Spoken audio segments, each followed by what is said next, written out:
Hey race fans, it's race day, top 5 with me, Frank 5.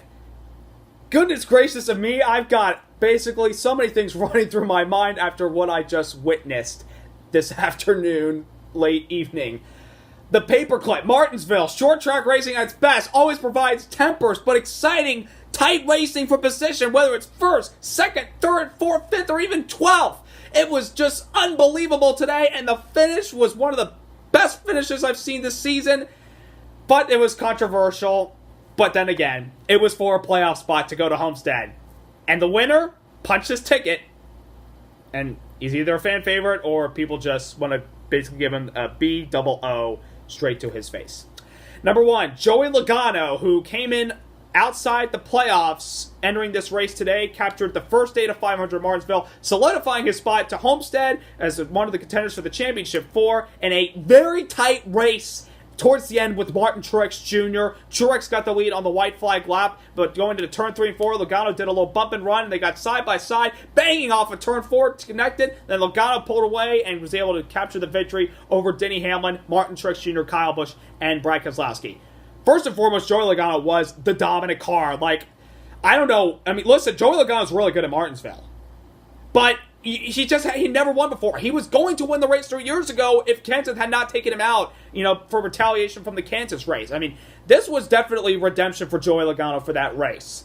I mean, he just dominated. He won Stage 2 in a close battle with Denny Hamlin, dominated most of Stage 3. Towards the end of the last green flag run, he kind of struggled for pace and everything, and he had his teammate Keselowski pressuring him, who was outside the playoffs. Truex, who was good in the long run, was catching up on Kyle Busch, closing in on him, and he got by Keselowski, and he was able to race with Logano, and then Logano played the bump and run on turn 3 and 4 and side-by-side action to the line. I mean, it was great racing for the lead. I mean, those guys raced really hard leading up to the finish before it got really controversial from people's perspectives, but I thought it was a great race. I was hands up one of the coolest Martinsville races we've seen since obviously last year's race, the dump and run that Denny Hamlin did to the 24 car.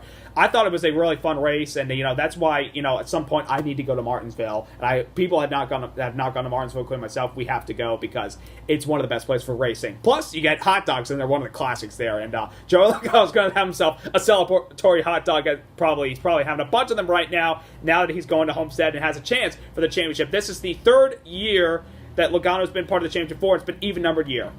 Maybe this is his chance. 3rd time for even numbered years is the charm for the 22. We're going to find out. Number 2, Martin Truex Jr. finished 3rd. Was not thrilled about what Logano did to him. He said, regardless if he does or doesn't make it to Homestead, he says that 22 ain't winning the championship. So basically that's saying he's either going to wreck him or he's going to prevent him from winning the championship and try to let someone else do it. Martin, I love you. I think you're overreacting. And all the fans probably booing for the wrong reasons. And people probably that just don't like Logano. I love Joey Logano. I love Martin Truex Jr. That was just hard racing. And Truex, if you were the person behind Logano, if you were Joey Logano, what he did to you, you would have done the same thing. So I don't know why you're complaining about it. I mean, other than, probably because the fact that you haven't won a short track race yet. I just don't know. I don't know, but I think he's overreacting a little bit. He probably needs to look back, see that thing again. But I thought it was, Truex kind of composed himself. I'm glad he didn't go over there and start a fight. But then again, I think he was being a little overreacting about what happened there. Number 3, non-playoff drivers. This, I think, was a race that I think a couple of the guys that are part of the playoffs were concerned that guys like Denny Hamlin, Brad Keselowski, Jimmy Johnson could come in and spoil the party for the playoff drivers. Particularly with Hamlin and Keselowski. They were up front for most of the race. Hamlin finished the highest. He finished 2nd. Keselowski finished 5th. They really weren't huge contenders as far as, towards the end. It was basically the Logano show the whole day. But, they put up a good fight, and they were contenders. I can basically say that. Number 4, Kyle Busch was the best of the Toyota bunch for most of the day till Truex came on towards the end and contending with those guys. Kyle had a good day. He's got some good points. He's probably content to make it to Homestead anyways, unless it's pending something really weird that happens in the next few races. So I already have Kyle Busch going to Homestead, even though not a huge fan of him. He had a good day today.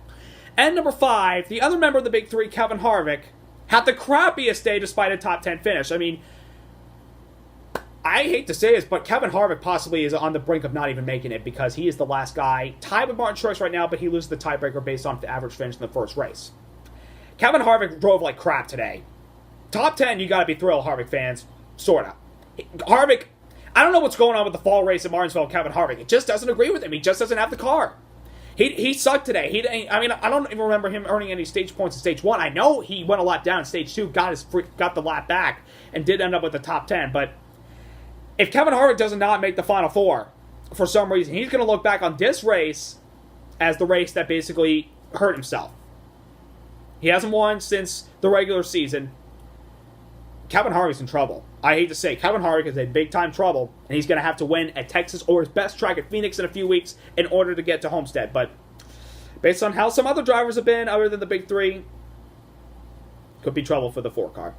Finally, recap Chase Elliott, 7th place. It was a good finish today. You know, we just really didn't have the speed. I mean, we were top 10 car most day. We just didn't have speed. I'm just baffled because we were second fastest in final practice, and I was optimistic that was a race trim setup, but I don't know. But I'm overall satisfied with the finish. You know, we're below the cut line by 31 points because of the Logano victory being ahead of the big three, and they have more points than Chase Elliott. I'm not in panic mode yet, and Chase Elliott fans, don't be in panic mode. There's still 2 races to go. And from what I heard during the broadcast during the race, Alan Gustafson said about their cars for the next few weeks, he's really excited about Texas, and they're optimistic about Phoenix because we almost won that race a year ago to go to Homestead. So I'm optimistic. I'm not in panic mode yet. Just got to see how the next 2 races play out. So up next is the Great American Speedway of Texas, where Kevin Harvick stole one from Martin Truex Jr. a year ago. Can he do it next week and get himself away from that basically cut line where he could possibly be eliminated? Well, only time will tell. But will some of the guys outside the cut line, like Chase Elliott, and the other 3 Storehouse cars, Kurt Busch, Clint Boyer, Eric Almirola, will he win? We're going to find out next week. So subscribe, like, congrats to Joey Logano, and it was a great finish overall, regardless of what people say. And see you next week.